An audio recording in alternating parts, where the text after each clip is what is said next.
Ready? Tamil shorthand 120 words per minute. Trial dictation. Get ready. 20 seconds.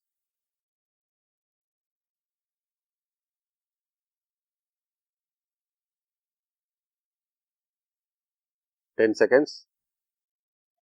Trial dictation. Ready? Start. மாண்புமிகு பேரவைத் தலைவர் அவர்களே, கூட்டுறவு மற்றும் நுகர்வோர் பாதுகாப்பு குறித்த மானியக் கோரிக்கை விவாதத்தில் பங்கு கொள்ள எனக்கு இந்த வாய்ப்பை வழங்கிய தங்களுக்கு முதற்கண் என் நன்றியை தெரிவித்துக் கொள்கிறேன்.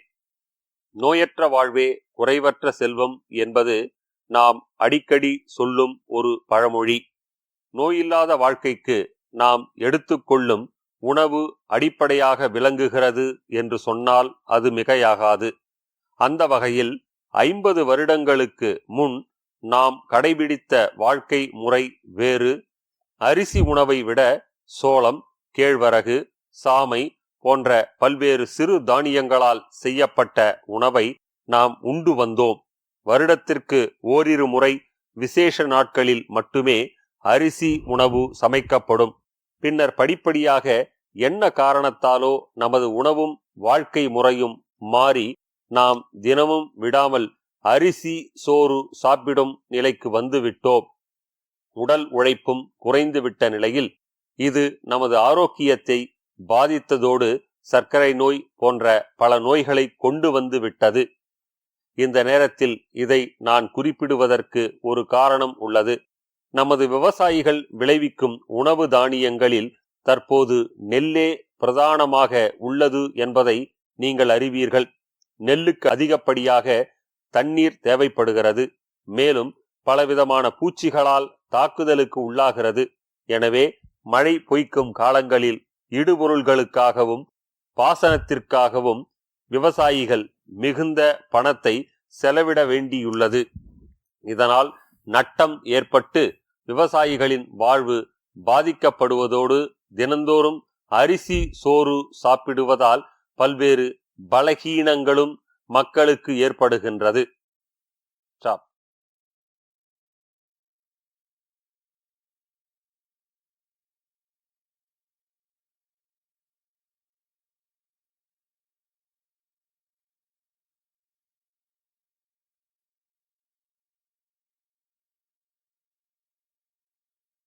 Get ready for main passage. Get ready. Tamil shorthand, high speed, 120 words per minute. First paper. Code number of the question paper 1043. 1043. Instruction to candidates. இந்த உரைப்பகுதி நிமிடத்திற்கு 120 சொற்கள் என பிரித்து படிக்கப்படும்.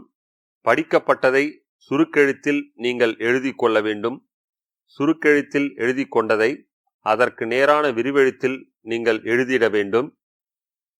விடை எழுத அனுமதிக்கப்பட்ட நேரம் முடிந்தவுடன் நீங்கள் உங்களது சுருக்கெழுத்து குறிப்பேட்டையும் விடைத்தாளையும் ஒன்றாக இணைத்து கொடுக்க வேண்டும்.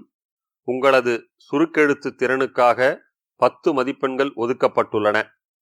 விரிவெழுத்தில் நீங்கள் எழுதும்போது உங்களது கையெழுத்து தெளிவாக இருக்க வேண்டும். வரிகளுக்கிடையே உரிய இடைவெளி இருக்க வேண்டும். Get ready for main passage. 10 seconds. 5 seconds. Start.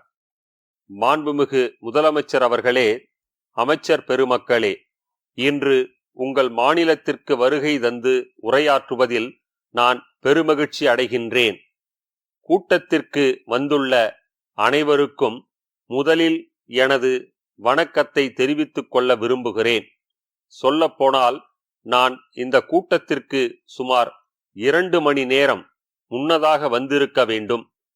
தாமதம் ஏற்பட்டதற்காக முதற்கண் எனது வருத்தத்தை தெரிவித்துக் கொள்கிறேன். முதலாவதாக தூய்மை பணிக்காக மிக பெரும் இயக்கத்தை ஆரம்பித்துள்ள உங்களுக்கு எனது மனமார்ந்த வாழ்த்துக்களை இந்த சந்தர்ப்பத்தில் தெரிவித்துக் கொள்ள கடமைப்பட்டுள்ளேன். கடந்த 5 ஆண்டுகளில் இதை ஒரு மக்கள் இயக்கமாக நீங்கள் மாற்றி உள்ளீர்கள்.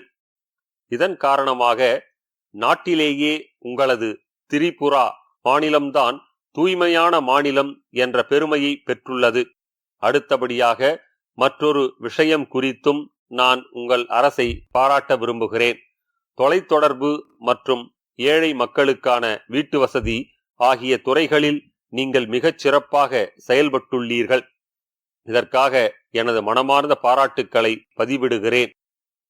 இன்று நடைபெறவுள்ள விழாவில் 3 லட்சம் ஏழை எளிய மக்களுக்கு வீடுகள் வழங்கப்பட உள்ளன. இதில் பயன்பெறுவோர் பெரும்பாலும் பெண்கள் என்பதை அறிந்து நான் உள்ளபடியே பெருமகிழ்ச்சி அடைகிறேன்.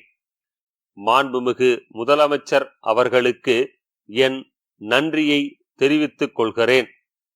கடந்த 10 ஆண்டுகளாக வடகிழக்கு பகுதிக்கு அதிக திட்டங்களை மத்திய அரசு வழங்கி வருவதை எடுத்துக்காட்ட விரும்புகிறேன்.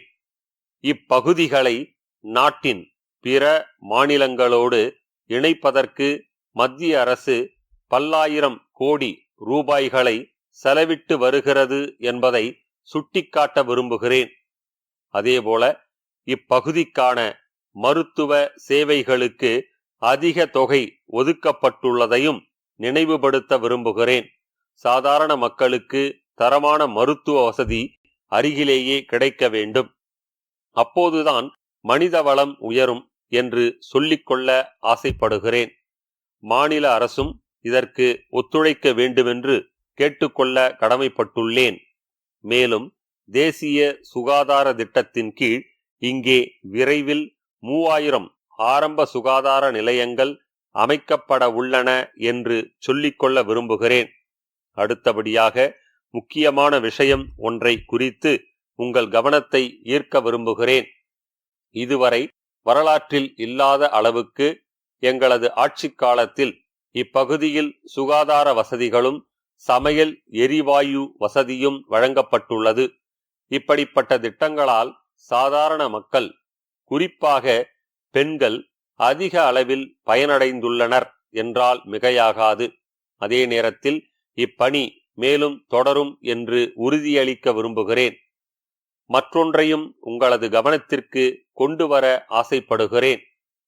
அதாவது மகளிர் வேலைவாய்ப்பு திட்டங்களை பெருக்க வேண்டுமென்று மாநில அரசை கேட்டுக்கொள்ள விரும்புகின்றேன். இதற்கு மத்திய அரசு தேவையான அனைத்து உதவிகளையும் வழங்கும் என்று இந்த நேரத்தில் உறுதி கூற விரும்புகிறேன். இந்த சந்தர்ப்பத்தில் மற்றொரு கருத்தையும் சுட்டிக்காட்ட விரும்புகிறேன்.